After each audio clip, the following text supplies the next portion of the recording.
Hey guys, it's Hink here. So today I want to discuss an experiment that I did with myself. So basically what I wanted to do is I wanted to test the effects of, in my opinion, higher dose Cialis for 30 days to see if it actually helped to aid in making my enlargement process happen faster. And a lot of you are saying, well, why would that help? Well, guys, I've made several videos on basically PDE5 inhibitors, but let me break this down again. So first of all, Hink Theory, if you will, I'll have my editor put that up, is that PE is basically an aneurysmal dilation of the tunica of the penis. Well, what does that mean? Basically what it means, when you have something like an aortic aneurysm, okay, you have your aorta, it's the main vessel that comes off of your heart and feeds the rest of your body, basically. Through the aorta, gets the blood supply there. When you have things that can contribute to increased pressure within your aorta, like high blood pressure, for example, you can actually have part of the aorta that should be nice and skinny, and it dilates and it opens up. So Hink, what does that have to do with the penis? Well, inside your aorta, you have the tunica, things like the tunica intima, media, and externa, the three layers of the tunica of the aorta. And yes, guys, we have a tunica albuginea in the penis that has a very similar structure and makeup as that tunica. There have been studies, like in my video on megalophallus. They literally say it's an aneurysmal dilation of the tunica of the penis, which leads to that natural or sometimes secondary to things like sickle cell anemia, dilation of the actual chambers of the penis, leading to natural enlargement.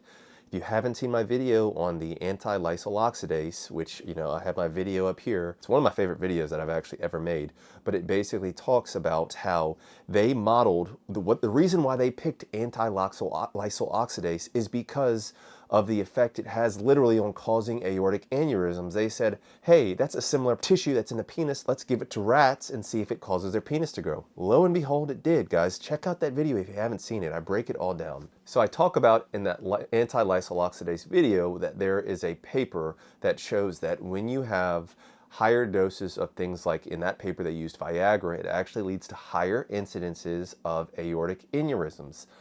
And I speculate that that could be an actual good thing when it comes to penis enlargement, because you want that aneurysmal dilation of your penis, for example. And so part of how this comes to me is, like, you guys know Perv McSwerve, but I don't want to misquote him here, but my understanding is he takes about 20 milligrams, which is the highest dosage that I would ever recommend anybody take on a daily basis of Cialis daily, okay?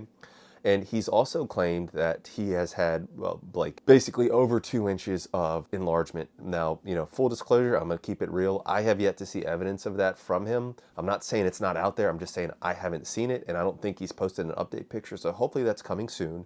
So yes, Perv, this is me challenging you to actually prove and post your results. I challenge you to a duel.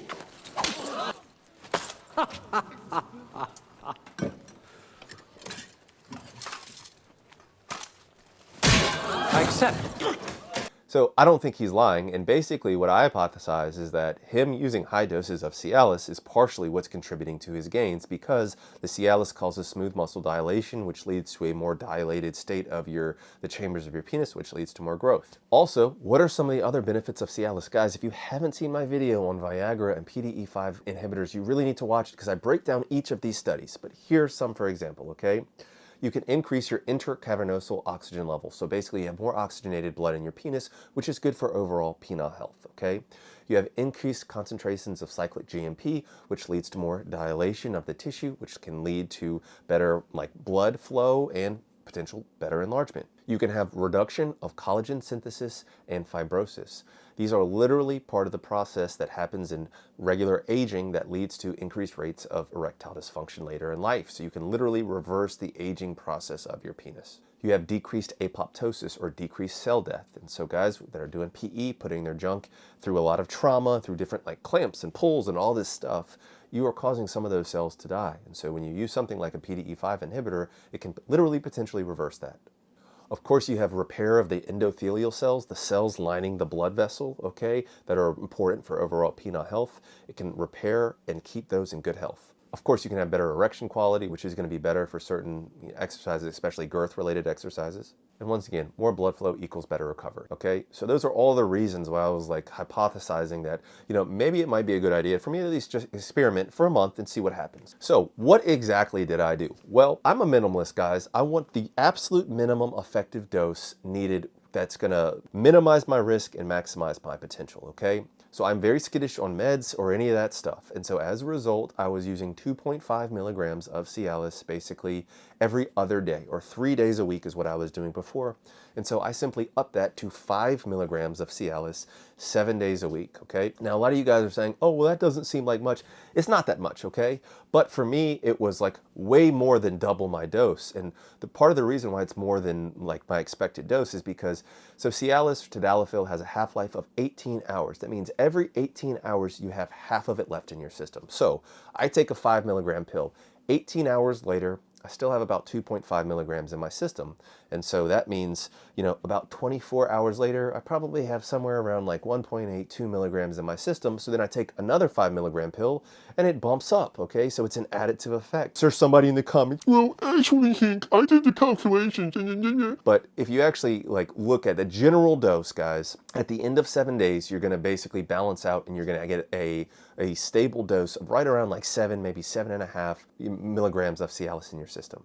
So by the end of the week, of the first week, I had about 7.5 milligrams steady state in my system. So that's a much higher dose than 2.5 milligrams every other day. Okay, but especially when I combined that with the higher dose of Cialis, it was like an even higher dose of actually like vasodilation and blood flow to my member combined. And so even though it doesn't seem like a lot, combining it by taking it every day with a potent vasodilator, it does make a huge difference. And so my routine was basically my same routine, and I would pump for about 3 to 5 sets of 5 minutes, depending on how much time I have, and I would combine that with manual stretches, guys. I mean, if you haven't seen my video on manual stretches, I made a whole video breaking down that, but I would do about 15 minutes of manual stretches, guys. I have so much going on right now that like PE isn't high on my priority, so I was just getting in what I can, okay? Another potential flaw of this study. So what were the results I noticed? Well, of course, guys, it was like out of this world, insane erection quality. I will say that, you know, there is published evidence you do not build up a physical dependence to Cialis, okay? Or Viagra, any of the PDE5 inhibitors. You can get like mentally addicted to it because it's like, if you go on steroids, guys, and you're normally bench pressing 100 pounds. You go on steroids and you're benching 150 pounds. 150 pounds becomes like the norm for you, okay?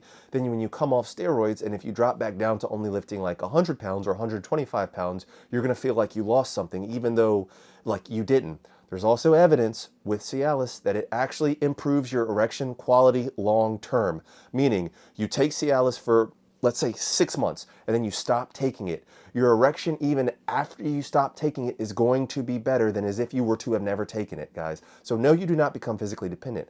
That being said, I did get used to having like diamond hard erections all the time. It was almost like it didn't seem as dramatic, and so it was almost like, oh, I wonder if this is still working the same amount. But now that I'm back off of it, I'm like, oh yeah, okay. There is a difference there, okay? So along with that, I had better recovery. I also had like these like ridiculous like nocturnal erections that were sometimes like problematic. Now, this is also probably because I was combining, you know, I was taking our, you know, virility drug, which has maca root in it, amongst other things. So my arousal level was like out of this world insane too. I partially attribute that to the maca, but I honestly think it was partially because of the higher doses of Cialis. I know that sounds crazy. I can't think of a physiologic reason why that would happen besides like increased blood flow to my genitals in general, you know, could lead to potentially like increased arousal that way, or maybe it's just because like all it would take is like a sexual thought and it would be like, whoop, all right, we're ready for action. You know, maybe that's what it was, but I definitely noticed increased arousal. But as far as results, did I get either longer or girthier? By my measurements, no, guys. And guys, it was a month. It was 30 days. I've talked about this before. My growth rate was like very well below like 1/10 of an inch in a month, okay? Personally, you know, I don't think you can accurately measure down to decimals like that small, okay? Other people might argue with me, and that's fine. Same thing like with girth. I just didn't notice a measurable increase, you know, at least the way I was measuring. So that was the like objective findings. And so subjective slash partially objective, quite honestly, at the end of that month, my significant other tapped out. Like she was like, look, you're gonna have to, you know, finish somewhere else. Like I can't take anymore. And she reported like being sore afterwards. And, you know, it had been a while since she had reported being sore. But like literally the last week of my trial, she almost made me stop the second to last time. And then the last time she was like, look, I'm done. I'm tapping out. I don't know. Is that just because my erections were like more hard or I mean, she'd never had a problem before, even on the nights that I would have taken the Cialis before. So honestly, I'm not convinced that it didn't accelerate my gains. I still think, you know, if it took me from going at like 0.08 inches per month, maybe it took me to 0.09 inches per month or something. I don't know, man. And, you know, who knows, maybe with my significant other, it could have been like due to cycle changes or something like that. I don't know. But, you know, it is what it is, guys. So what were the flaws? Well, we talked about this already. You know, in general, it is still a low dose, guys. Like, if I were to expect to see more dramatic, or if I was more risky, I probably would have done something like, you know, 10 milligrams, maybe even 20 milligrams for like a month to see if that accelerated my gains.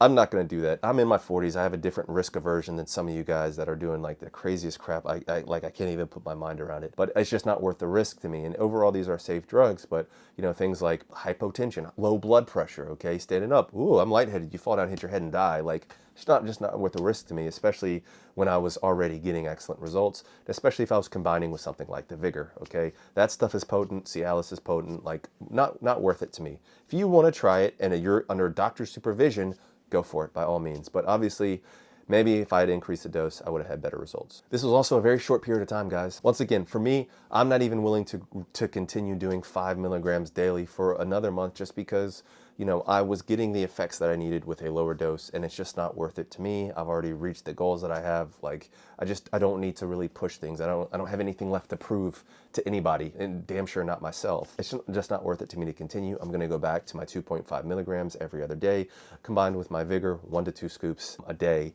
and that's gonna be plenty for me.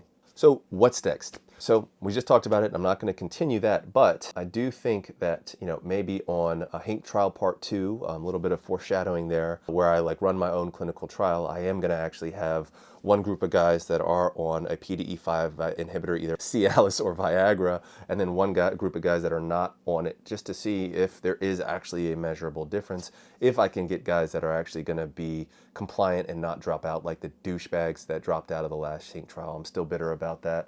Anyways, I'll make a full video on that later, guys. I'm probably going to be giving more details on my Patreon for that. Guys, I'm posting up there my new videos early. I'm posting scripts to the videos, links to the clinical trials, and a lot more, guys. And so if you want direct access to me, check out my Patreon. It's like patreon.com/DocHink. What are my conclusions from this trial? It's hard to say objectively or even subjectively, did I see gains? It was a fun month, guys. I'm not gonna lie. It was fun being on, you know, a high dose like that. And maybe I'll try again in a few months. But I do think there's some benefits to trying it. I do think I definitely reap some benefits, and, you know, it's worth checking out again. But quite frankly, like I said, I'm going back to my lower dose. I think that in general, if you are like 25 years old or younger, you don't need any kind of PDE5 inhibitor, okay? I think a citrulline-based product, if you want to support me and choose VIGOR, you know, awesome, I love that. But any kind of citrulline-based product is going to be what you need to keep you healthy and to minimize your risk of injury. But yeah, guys, that'll do it. Got my Timex on today. I hope you guys enjoyed the video. Catch you on the next one. Peace.